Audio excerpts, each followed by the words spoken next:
Good evening, Rotorua. Tonight on City News. Police advise travellers of greater than usual traffic flow this holiday weekend. Slow but steady progress is made in removing oil from the arena, and a massive night expected at the final fan zone. Those stories and more tonight on City News. With the first holiday weekend of the summer coinciding with the final of the Rugby World Cup, police are preparing for a test of their own, facing greater than usual traffic flows. Rotorua Road Safety Officer Sergeant Pauline Jones says police are hoping for a safe weekend on the roads this Labour weekend and are reminding drivers of their lowered speed tolerance of 4 kilometres an hour. Sergeant Jones says there are basic rules drivers should be following. Labour weekend, slow down, don't drink and drive, restraints, wear your seatbelts. If you're tired, pull over and have a rest, and plan your trip, have breaks if it's a long trip, the window down, radio up, the whole thing. It's basic common sense stuff, plan it. Police are also promoting the message that there is a zero alcohol limit for drivers aged under 20. The removal of oil from Rena continued today, with the salvage team pumping around 60 tonnes of oil from the vessel. This brings the total oil pumped from the ship to around 200 tonnes. Salvage Unit Manager Bruce Anderson says the pumping operation was making slow but steady progress.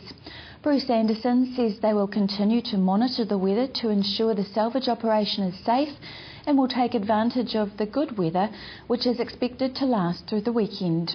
Shoreline clean-up work has continued today. The volunteer network focused today on clean-ups at the Mount Maunganui main beach and at Papamoa. Clean-up teams also assisted iwi at Maketu and Waiho Bay. National On-Scene Commander Ian Neblock says the main Mount Maunganui beach will remain open for public access, but not for swimming. However, from Leisure Island at the Mount down to Maketu will remain closed. Lake Tarawera residents and regular visitors are invited to discuss what they love and what they are concerned about for their lake with Bay of Plenty Regional Council staff this Sunday. Senior Policy Analyst Karen Parcell says the Regional Council was developing a Lake Tarawera action plan to reduce the levels of nutrients entering the lake. Karen Parcell says she will be at the Landing Restaurant at Lake Tarawera from 11 a.m. to 2 p.m. and again from 3 p.m. to 6 p.m. on Sunday to meet with people. You can hear more about the work Karen Parcell is doing and about the Sunday meeting in tonight's City News. In sport tonight, an open invitation has been extended by the Rotorua District Council to attend the final fan zone this weekend. Rotorua District Council World Cup Coordinator Martin Croft says the Rugby World Cup is the biggest event ever to be staged in New Zealand, and this Sunday is the last chance to be part of the festivities. And he says there will be prizes and surprises on Sunday. We've got extra activities that going into the kids area, so it's going to be bigger than we've ever had before. They're going to enjoy that. But we've also got some of the bands that have gone down really well throughout the fan zones that we've done before. They're coming back. I don't want to give away too much because we've got some stuff that's really cool, and once the game's won by New Zealand, we've got some cool stuff there to celebrate the end of the World Cup as well. So it's definitely going to be a good night.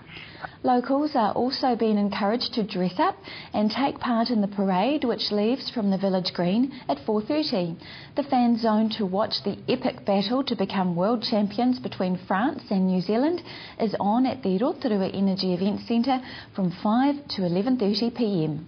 Go the All Blacks!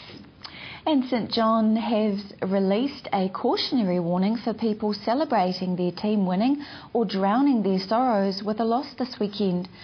St John are taking the opportunity to remind friends and family of the dangers of alcohol poisoning. Medical Director Dr Tony Smith says alcohol in large amounts is a poison and can cause people to become unconscious and put people at risk of dying.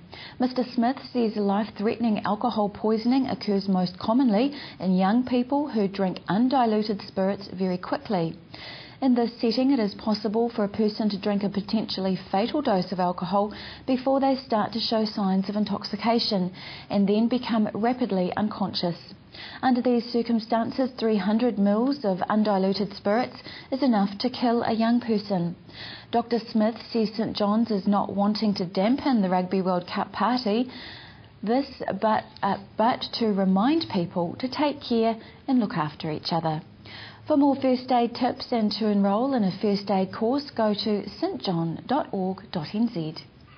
To your weekend weather tonight, fine southwest winds, strong at times. Overnight, a low of 11. Tomorrow Saturday, fine spells, chance afternoon shower, southwest easing, a high of 21 and low of 9. Outlook for Sunday, fine spells, westerly winds, a high of 18 and low of 9.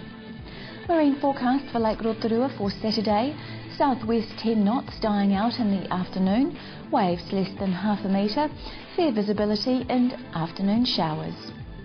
If you've missed any of tonight's bulletin, you can watch it again by going to tvrotorua.co.nz and click on the View Latest City News link.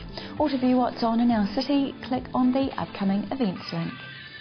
Coming up after the break, Amanda Honick has what else is on besides the Rugby World Cup final. Karen Parcell tells us about the Lake Tarawera Action Plan. But after the break, I'm in the studio with Karina Montgomery to talk about the work of Whare Aroha and a recent award the organisation has won.